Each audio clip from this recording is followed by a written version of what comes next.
ಖರೆ ನಿಮಗ್ ಇಂಡಸ್ಟ್ರ ಇದ್ರ ಸಿದ್ದರಾಮಣ್ಣ ನಿನ್ನ ದನಿ ಎತ್ತರದ ನೋಡ್ತೀನಿ ಒಂದು ಗಾಜ. ನಿನಗೇನಾದ್ರೂ ಅಷ್ಟು ಶಕ್ತಿ ಇದ್ದಿದ್ರ ಅನ್ವರ್ ಮಾನ್ಪಾಡಿ ಅವ್ರು ಏನು ನಿನಗೆ ರಿಪೋರ್ಟ್ ಕೊಟ್ಟಾರ ಸರ್ಕಾರಕ್ಕೆ, ಆ ರಿಪೋರ್ಟ್ ಇಂಪ್ಲಿಮೆಂಟ್ ಮಾಡೋದ್ರೆ ಮಾಡೋ ಬಂದ್ ಮಾಡು. ಅದು ನಿನಗೆ ತಾಕತ್ತಿಲ್ಲ ಅಂದ್ರೆ CBI ಕಳಿಸು. ನಮ್ ಮೋದಿ ಸಾಹೇಬ್ ಗಂಡಸದ ನಾವು ಏನ್ ಮಾಡ್ತಾನ ಅದೆಲ್ಲ ಬಿಟ್ಟು ಕುಯ್ ಕುಯ್ ಕುಯ್ ಕುಯ್ ಅಂತ ಹೇಳಿ ನೆಲ್ಲಾಟದ್ರ ಆಗೋದಿಲ್ಲ ಸಾಹೇಬ್ರ.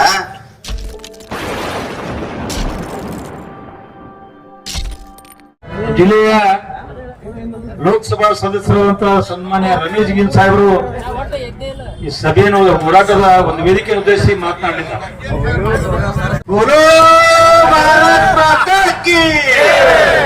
ಏನ್ರಿ ಒಂದ್ ಸ್ವಲ್ಪ ಜೋರಾಗಿ ಹೊಡಿರಿ ಮಾರಾಯ.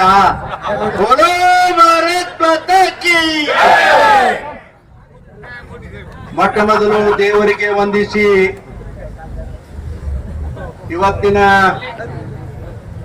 ಪ್ರತಿಭಟನಾ ಸಮಾರಂಭದಲ್ಲಿ ಭಾಗಿಯಾಗಿರ್ತಕ್ಕಂಥ ಎಲ್ಲ ನಮ್ಮ ಮಾಜಿ ಶಾಸಕ ಬಂಧುಗಳೇ, ಎಲ್ಲಕ್ಕಿಂತಲೂ ಹೆಚ್ಚು ನಮ್ಮ ಜಿಲ್ಲಾ ಭಾರತೀಯ ಜನತಾ ಪಕ್ಷದ ಅಧ್ಯಕ್ಷರು ತರುಣ ಮಿತ್ರರಾಗಿರ್ತಕ್ಕಂಥ ರಾಮನಗೌಡ್ರವರೇ, ವೇದಿಕೆಯ ಮೇಲೆ ಇರ್ತಕ್ಕಂಥ ಎಲ್ಲ ನಮ್ಮ ಪಕ್ಷದ ಪದಾಧಿಕಾರಿ ಬಂಧುಗಳೇ, ಇಲ್ಲಿ ಬಂದಿರ್ತಕ್ಕಂಥ ಎಲ್ಲ ರೈತ ಪ್ರತಿನಿಧಿಗಳೇ, ಶ್ರದ್ಧೆಯ ಸಹೋದರಿಯರೇ, ಪತ್ರಿಕಾ ಬಂಧುಗಳೇ, ಈ ಒಂದು ವಫಾಕದ ಪ್ರಾರಂಭ ಮಾಡಿದವರು ಭಾರತೀಯ ಜನತಾ ಪಕ್ಷದ ಪದಾಧಿಕಾರಿಗಳು, MLA ಅವರು, MP ಅವರು ಸೇರಿ ಸಿದ್ದೇಶ್ವರ ಗುಡಿಯಿಂದ ಇದರ ವಿರುದ್ಧ ಪ್ರತಿಭಟನೆಯನ್ನ ಪ್ರಾರಂಭ ಮಾಡಿದೆವು ಎಲ್ಲರೂ ಕೂಡಿ. ನಾವು ಎಲ್ಲಿವರೆಗೂ ಪ್ರಾರಂಭ ಮಾಡಿದ್ದಿಲ್ಲ. ಅರುಣ್ ಶಾಪೂರ್ ಅವ್ರು ಹೇಳಿದ್ರಲ್ಲ, ಅದು ಯಾರಿಗೂ ಗೊತ್ತಿದ್ದಿಲ್ಲ. ಇಡೀ ರಾಜ್ಯದಲ್ಲಿ ಇಂತ ಎಲ್ಲಾ ಜಮೀನುಗಳು ಹೋಗ್ತಾವ ಅನ್ನೋದು ಯಾರಿಗೆ ಗೊತ್ತಿರಲಿಲ್ಲ. ಎಲ್ಲರೂ ಹೋಗಿ ಆ ಕಂಬಳಿ ಒಳಗ ಉಸಾಸಿ ಎಲ್ಲ ಬದಲಾವಣೆ ಮಾಡ್ಕೋತ ಹೊಂಟಿದ್ರು. ಆಮೇಲೆ ಅದು ನಮ್ಮೆಲ್ಲರಿಗೂ ಗೊತ್ತಾಯ್ತು, ನಾವು ಹಿಂಗಾದ್ರೆ ಇದು ಸರಿ ಹೋಗೋದಿಲ್ಲ. ಸುಮಾರು 16,000 ಎಕರೆಗಿಂತಲೂ ಹೆಚ್ಚು ಬರೀ ಬಿಜಾಪುರ ಜಿಲ್ಲೆಯ ರೈತರ ಜಮೀನುಗಳು ವಕ್ಫ್ ಕಮಿಟಿಗೆ ಹೆಸರು ಹಚ್ಚಾರ ಅಂತ ಹೇಳಿ ಗೊತ್ತಾಯ್ತು. ಇನ್ನ ಎಷ್ಟು ಜನ ಹೋಗ್ಯಾವ ಯಾರಿಗ್ ಗೊತ್ತಾವ್? ಬರೀ 16,000 ಅಂತ ನಾವ್ ಹೇಳ್ತೇವು. ಎಷ್ಟೋ ಜನ ಉತ್ತಾರಿನೇ ತೆಗಿಸಿ ನೋಡಿಲ್ಲ. ಬಹುಶಃ ಈಗ ಇದೆಲ್ಲ ಗದ್ದಲು ಶುರು ಆದ್ಮೇಲೆ ತಮ್ಮ ಉತ್ತಾರಿಗಳನ್ನ ತೆಗಿಸಿ ನೋಡ್ಲಾಗತ್ತಾರೆ. ಈಗ ನೋಡಿದ್ರಿ, ನಾ ಈಗ ಸಿಂದಗಿ ತಾಲೂಕಿನ ಕಕ್ಕಳ ಮೇಲಿಯ ಹಾಲಮತದ ಒಂದು ದೇವರ ಗುಡಿ, ಅದು ಲಿಂಗರಾಜ್ ದೇವಸ್ಥಾನದ ದೇವರ ಗುಡಿನೂ ಕೂಡ ಆ ಒಂದು ವಕ್ಫ್ ಕಮಿಟಿಗೆ ಅದನ್ನು ಕೂಡ ಸೇರಿಸ್ಯಾರ. ಅವ್ ಪಾಪ ಗೊತ್ತಾಗಿಲ್ಲ. ಈಗ ಗೊತ್ತಾಗ ನಾವು ತಗೊಂಡು ಇವತ್ತಿನ ಬಂದು ಒಂದು ಮೆಮೊರಂಡಮ್ ಕೊಟ್ಟಾರ. ಆದ್ರ ನಾ ಇಷ್ಟೇ ಹೇಳಲಿಕ್ಕೆ ಬಯಸ್ತೇನೆ, ಸರ್ಕಾರದ ಪ್ರತಿನಿಧಿಯಾಗಿ ಯಾವ ಕಾರಣಕ್ಕೂ ಹಿಂದೆನೂ ಕೂಡ ಎಲ್ಲರೂ ಹೇಳಾರ, ಯಾವ ಕಾರಣಕ್ಕೂ ಕೂಡ ರೈತರ ಜಮೀನು ಹೋಗಿರ್ಲಿ, ದೇವಸ್ಥಾನ ಜಮೀನುಗಳು ಹೋಗಿರ್ಲಿ, ಅಲ್ಪಸಂಖ್ಯಾತರ ಜಮೀನುಗಳು ಹೋಗಿರ್ಲಿ, ಯಾರುವೇ ಹೋಗಿರ್ಲಿ, ಈ ಒಂದು ಕಾನೂನು ಅಡಿಯಲ್ಲಿ ಯಾರು ಕಳೆಗುಂದಬೇಕಾಗಿಲ್ಲ, ಯಾರು ಚಿಂತೆಯನ್ನ ಮಾಡಬೇಕಾಗಿಲ್ಲ. ಅದು ನಮ್ಮೆಲ್ಲರ ಜವಾಬ್ದಾರಿ, ನಮ್ಮ ಸರ್ಕಾರದ ಜವಾಬ್ದಾರಿ. ಈಗಾಗಲೇ ನಮ್ಮ ಪ್ರಧಾನ ಮಂತ್ರಿಗಳು ಬಹಳ ದಿಟ್ಟವಾದ ನಿಲುವನ್ನು ತೆಗೆದುಕೊಂಡು ಹೋದ ಪಾರ್ಲಿಮೆಂಟ್ ಸೆಷನ್ ನಲ್ಲಿ ಇದನ್ನ ಮೂವ್ ಮಾಡಿದ್ರು. ಅಂದ್ರೆ ಪಾರ್ಲಿಮೆಂಟ್ಗೆ ಅದನ್ನ ಮೂವ್ ಮಾಡಿದ್ರು. ಆ ಸಂದರ್ಭದಲ್ಲಿ ವಿರೋಧ ಪಕ್ಷದವರು ಬಹಳ ಗಲಾಟೆ ಮಾಡಿದಾಗ ಅವಾಗ ಪ್ರಧಾನ ಮಂತ್ರಿಗಳು ಲಾ ಮಿನಿಸ್ಟರ್ಗೆ ಸೂಚನೆಯನ್ನು ಕೊಟ್ಟು ಇದನ್ನ ಜಾಯಿಂಟ್ ಪಾರ್ಲಿಮೆಂಟ್ ಕಮಿಟಿಗೆ ಇದನ್ನ ರೆಫರ್ ಮಾಡ್ರಿ ಅಂತ ಹೇಳಿ ರೆಫರ್ ಮಾಡಿಸಿದ ಮೇಲೆ ನಮ್ಮಿಲ್ಲೇನು ಪ್ರತಿಭಟನೆ ಪ್ರಾರಂಭ ಆಗಿತ್ತು, ಅವಾಗ ಅಲ್ಲಿ ಅಧ್ಯಕ್ಷರು ಆಮೇಲೆ ಸದಸ್ಯ ನಮ್ಮ ತೇಜಸ್ವಿ ಸೂರ್ಯ ಅವರು ಕೂಡ ಇಲ್ಲಿ ನಮ್ಮ ಬಿಜಾಪುರ ಜಿಲ್ಲೆಗೆ ಬಂದು ನಮ್ಮನ್ನೆಲ್ಲ ಕೇಳಿ ಎಲ್ಲ ನಮ್ಮ ರೈತರ ಏನು ರೆಪ್ರೆಸೆಂಟೇಷನ್ ಬಸನಗೌಡರಿಗೆ ನಮಗ ಇಲ್ಲಿ ಇರ್ತಕ್ಕಂಥವ್ರು ಕೊಟ್ಟಿದ್ರು, ಎಲ್ಲವನ್ನ ಕೂಡ ನಾವು ಕೊಡ್ತಕ್ಕಂತ ಪ್ರಯಾಸ ಮಾಡಿದೆವು. ಅವಾಗೂ ಕೂಡ ಅವರು ಹೇಳಿದಾರೆ, ಇದು ಯಾವ ರೈತರು ಕೂಡ ನಿರಾಶೆ ಆಗ್ಬೇಡ್ರಿ, ನಿಮ್ ಆಸ್ತಿಗಳನ್ನ ನಿಮಗೆ ಉಳಿಸ್ತಕ್ಕಂತ ಕೆಲಸ ನಾವು ಮಾಡ್ತೇವೆ ಅಂತಕ್ಕಂಥದ್ದು ಬಹಳ ಸ್ಪಷ್ಟವಾಗಿ ಹೇಳಿದ. ಅಲ್ರಿ, ಇದೇನ್ ಬೇಕಾಗಿತ್ತ? ಇದು ಯಾರಿಗ್ ಬೇಕಾಗಿತ್ತು? ಯಾರಿಗ್ ಬೇಕಾಗಿತ್ರಿ? ಇದು ಕಾಂಗ್ರೆಸ್ನವ್ರು ಬೇಕಾಗಿತ್ತ? ನೀವು ಅವ ಜಮೀರ್ ಅಹ್ಮದ್ ಅವ ಮಹಾಶಯನ ಇಲ್ಲಿ ಕಳಿಸಿ, ಆ ಜಿಲ್ಲಾ ಮಂತ್ರಿಗೆ ಗೊತ್ತಿಲ್ಲದಂಗ ಜಿಲ್ಲಾದಾಗ ಒಬ್ಬ ಮಂತ್ರಿ ಮಾಡ್ತಾರೆ ಸರ್ಕಾರದಾಗ, ಆ ಜಿಲ್ಲಾ ಮಂತ್ರಿಗೂ ಕೂಡ ಗೊತ್ತಿರ್ಲಾರ್ದಂಗ್ ಮಾಡಿ, ಇಲ್ಲಿ ಬರು ಸಹಿತ ಗೊತ್ತಿಲ್ಲ, ಅವ್ರಿಗೆ ಹೇಳಿಲ್ಲ, ಇಲ್ಲಿ ಬಂದ್ಬಿಟ್ರು ಅಲ್ಲಿ ಹೇಳಿದ್ರ ಅರುಣ್ ಶಾಪುರ್ ಸಾಹೇಬ್ರು ಇಲ್ಲಿ ಒಂದು ಸಭೆಯನ್ನ ಮಾಡಿ ಎಲ್ಲಾ ಅಧಿಕಾರಿಗಳಿಗೆ ಬಾಯಿಗೆ ಬಂದಾಗ ಬೈದು ಇವೆಲ್ಲನೂ ಇಷ್ಟೇ ದಿವಸ ಒಳಗ ಎಲ್ಲಾನು ಎಂಟ್ರಿ ಆಗ್ಬೇಕು ಅಂತಕ್ಕಂತ ಬಹಳ ಒತ್ತಾಯ ಮಾಡಿ ಹೇಳಿ ಹೋದ್ಮೇಲೆ ಪಾಪ ಅಧಿಕಾರಿಗಳು ಅವು ಹೆದರ್ಕೊಂಡು ಎಲ್ಲಾ ತಾಲೂಕಿನಲ್ಲಿ ಕೂಡ ಎಷ್ಟು ಸಾಧ್ಯದನೋ ಅಷ್ಟನ್ನ ಎಂಟ್ರಿ ಮಾಡ್ತಕ್ಕಂತ ಕೆಲಸ ಮಾಡಿದ್ರು. ಇದು ಬೇಕಾಗಿತ್ತ? ಅದನ್ನ ಸೇರಿಸಬೇಡಿ ಯಾಕೆ? ಇಡೀ ರಾಜ್ಯದ ತುಂಬಾ ದೇಶದ ತುಂಬಾ ಇದು ನಡಿಬೇಕಾರೆ ಯಾಕೆ? ಏನೂ ಅವಶ್ಯಕತೆ ಇರಲಿಲ್ಲ. ಇದು ಏನಪ್ಪಾ ಅಂತಂದ್ರೆ ಸಿದ್ದರಾಮಣ್ಣನ ಸರ್ಕಾರ ಇದು ಹುಚ್ಚನ ಸರ್ಕಾರ ಅದಂಗ. ಯಾವ ನ್ಯಾಯ ರೀ? ನಿಮ್ಗೆ ಓಟ್ ಬೇಕಂತ ಹೇಳಿ ಮುಸುಲ್ ರೋಡ್ ತಗೊಂಡ್ರಪ್ಪ, ನಿಮ್ಗೆ ಓಟ್ ಬೇಕಂತ ಹೇಳಿ ಹಲಿಮಾದ್ ರೋಡ್ ತಗೊಂಡ್ರಿ, ನಿಮ್ಗೆ ಓಟ್ ಬೇಕಂತ ಹೇಳಿ ಕುರುಬರ್ ತಗೊಂಡ್ರಿ, ನಿಮ್ಗೆ ಓಟ್ ಬೇಕಂತ ಹೇಳಿ ಆಮೇಲೆ ಯಾವ್ರವ್ರು ತಳವಾರ ಓಟ್ ತಗೊಂಡ್ರಪ್ಪ. ಈಗ ಅನ್ಯಾಯ ಯಾರಿಗೆ ಮಾಡ್ಲಾಕತ್ತೀರಿ? ಅವ್ರಿಗೆ ಮಾಡ್ಲಾಕತ್ತೀರಿ. ಯಾರಿಗೆ ಇದೇನ್ ಹೇಳ್ದಲ್ಲ, ಈ ಸಮಾಜಗಳಿಗೆ ಅನ್ಯಾಯ ಮಾಡ್ಲಾಕತ್ತೀರಿ. ನೋಡ್ರಿ, ಹರಿಜನರು ಅಕ್ಕ 32,000 ಕೋಟಿ ಅದನ್ನ ಯಾವ್ದಕ್ಕೋ ಬದಲಾವಣೆ ಮಾಡಿದ್ರ. ಏನ್ ಬೇಕಾಗಿತ್ತ ಇದು? 32,000 ಕೋಟಿ ಹರಿಜನರು. ಆಮೇಲೆ ಹಿಂದುಳು ವರ್ಗದವ್ರದ್ದು ಅದ್ರದ್ದು ರೊಕ್ಕ ತಗೊಂಡ್ರಿ.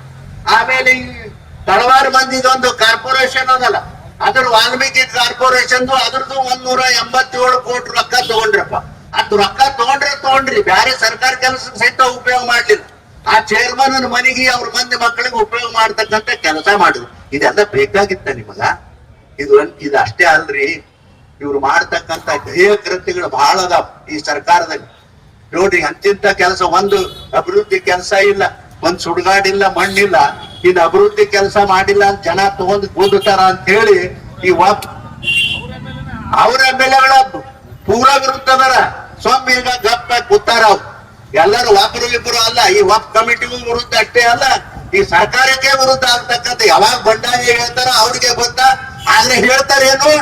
ಭಾರತೀಯ ಜನತಾ ಪಕ್ಷದವರು, ಸಿದ್ದರಾಮಯ್ಯನವರು ಭಾರತೀಯ ಜನತಾ ಪಕ್ಷದವರು 250 ಕೋಟಿ MLA ಕೊಟ್ಟು ಖರೀದಿ ಮಾಡ್ತಾರ ಅಂತ ಹೇಳಿ ಹಿಂಗ್ ಹೇಳು. ಅದ್ ಎದಕ್ಕ?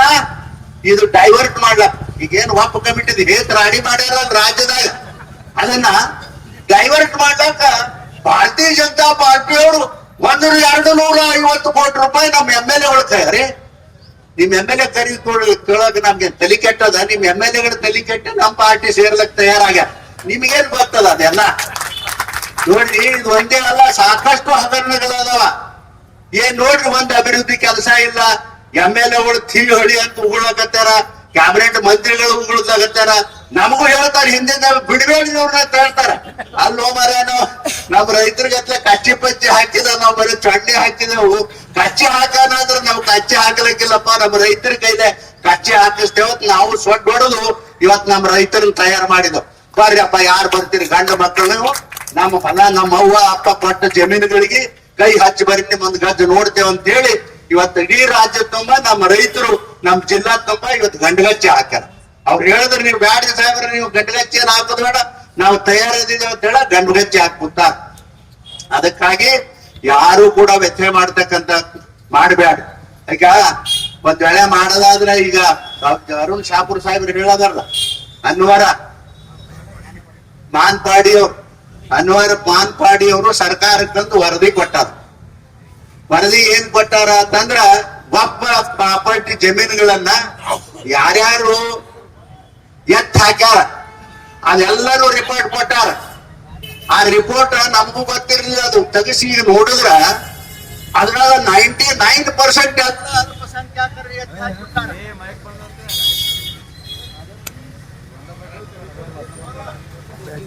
ಬ್ಯಾಟ್ರಿ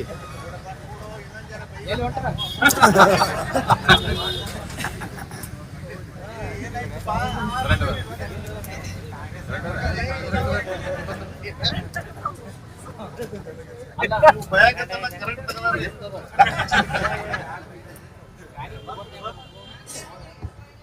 ಹಲೋ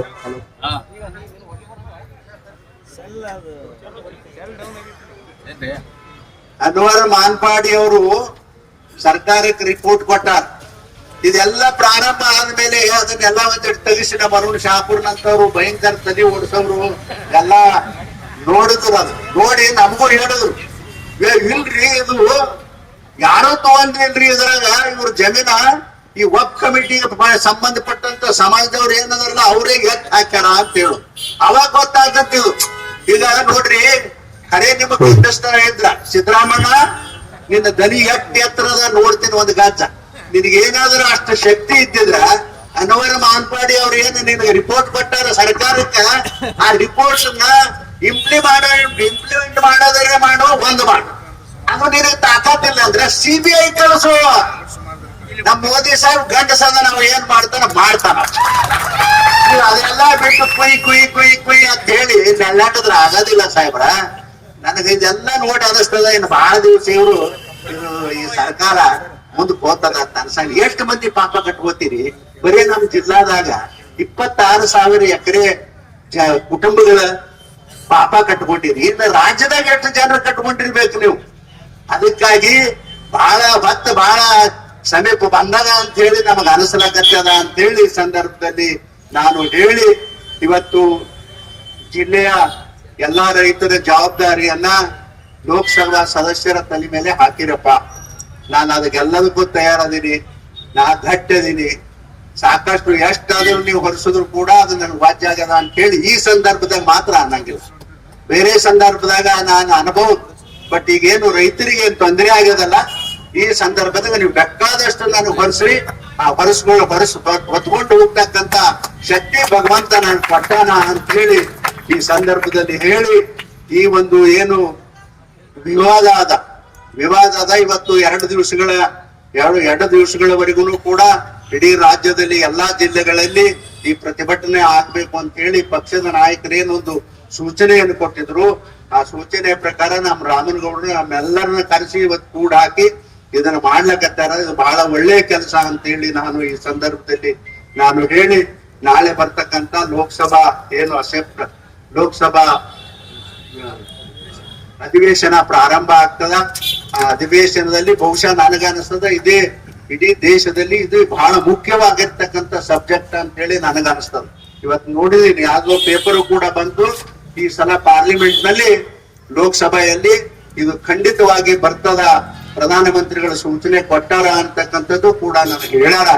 ಅದು ಏನೇ ಆಗಿರ್ಲಿ, ನಾನು ಒಬ್ಬನೇ ಅಲ್ಲ, ಇದು ಜೋಡಿ ಇನ್ನೂ ಬಹಳ ಜನ ಅದಾರ. ಮಹಾರಾಷ್ಟ್ರದಾಗೂ ಅದರ, ದಿಲ್ಲಿಯಾಗೂ ಅದರ, ಹೈದರಾಬಾದ್ದಾಗೂ ಅದರ, ತುಮಕೂರಾಗೂ ಅದರ. ಆಮೇಲೆ ಎಲ್ಲ ಅಂದ್ರೆ ಎಷ್ಟು ನಾಚಿಕ್ ಕೇಳಿ ಕೆಲ್ಸ್ರಿ. ಹೋಗಿ ಮಾರಾಯ, ನಮ್ಮ ಯಾರೇ ಜಮೀನ್ ಯಾರು ಹೋಗ್ಬೇಕು, ಹೋಗ್ಬಿಟ್ಟು ಅವ್ರವನ ಕುರುಬುರ್ ಪಾಪ ಬಡವ್ರ ಜಮೀನ ಅವ್ರ ದೇವಸ್ಥಾನ ಸಹಿತ ನುಂಗ್ಲಾಕ್ ಹೊಂಟಿದ. ಹೋ ಮಾರಾಯ ನೀನು, ಆ ಜಮೀನ್ ಅಮ್ಮದ ಒಂದ್ ಸ್ವಲ್ಪ ಬುದ್ಧಿ ಹೇಳ್ಬಾರ್ದಾಗಿತ್ತ ನೀನು. ಸರ್ಕಾರಿ ಇಂತ ಜಮೀನುಗಳು, ದೇವಸ್ಥಾನ ಜಮೀನ್, ನಮ್ಮ ಮಠಾಧೀಶರು ನೋಡ್ರಿ ಪಾಪ ಅವು ಒಡ್ಡಾಡ್ಲಕತ್ತೇವ ಎಲ್ಲಾ ಮಠಗಳಿಗೆ. ಅಲ್ಲ, ಯಾರೋ ನಮ್ಮ ಹಿಂದಿನ ಪೂರ್ವಜರು ದಾನ ಕೊಟ್ಟವ ಮಠಕ್ಕ, ಆ ಜಮೀನಿಗೂ ನಾವು ಪ್ರಾಪರ್ಟಿ ಅಂತ ಹೇಳ್ತೀರಪ್ಪ. ಯಾವ ನ್ಯಾಯ ಇರ್ಬೇಕು? ಸಿದ್ದರಾಮಣ್ಣ ಅವರೇ, ಇದು ಸರಿ ಅಲ್ಲ ಅಂತಕ್ಕಂಥ ಮಾತವನ್ನ ಬಹಳ ಸ್ಪಷ್ಟವಾಗಿ ಈ ಸಂದರ್ಭದಲ್ಲಿ ಹೇಳಿ, ನಾಳೆ ನಡೆಯತಕ್ಕಂತ ಏನು ಲೋಕಸಭಾ ಏನು ಒಂದು ಅಧಿವೇಶನ ನಡೀತದ, ಸಂಪೂರ್ಣ ನಾನು ಈಗಾಗಲೇ ಅಲ್ಲಿರ್ತಕ್ಕಂಥ ನನ್ನ PA ಫೋನ್ ಮಾಡಿ ಎಲ್ಲಾ ಏನೇನ್ ಬೇಕು ಎಲ್ಲಾನು ಕೂಡ ನಾನು ಇಲ್ಲಿಂದನೇ ಕೂತು ಪಟ್ಟು ಕಳಿಸಿದೀನಿ. ಅವೆಲ್ಲವೂ ಕೂಡ ಅದನ್ನು ಸರಿ ಮಾಡ್ತಾರ ಅವರು. ನನ್ನ ಪಾಲಿನ ಡ್ಯೂಟಿ ನಾನು ಲೋಕಸಭೆಯಲ್ಲಿ ಮಾಡ್ತೀನಿ ಅಂತಕ್ಕಂಥ ಮಾತವನ್ನ ಈ ಸಂದರ್ಭದಲ್ಲಿ ಹೇಳಿ, ನಮ್ಮ ನಾಯಕರು ಅತ್ಯಂತ ಈ ವಿಷಯದಲ್ಲಿ ಬಹಳ ಗಟ್ಟಿಯಾಗ್ಯದ. ಯಾರು? ನರೇಂದ್ರ ಮೋದಿ ಅವರು ಎಲ್ಲಾರು ಈ ವಿಷಯದಲ್ಲಿ ಬಹಳ ಗಟ್ಟಿಯಾಗಿದಾರ.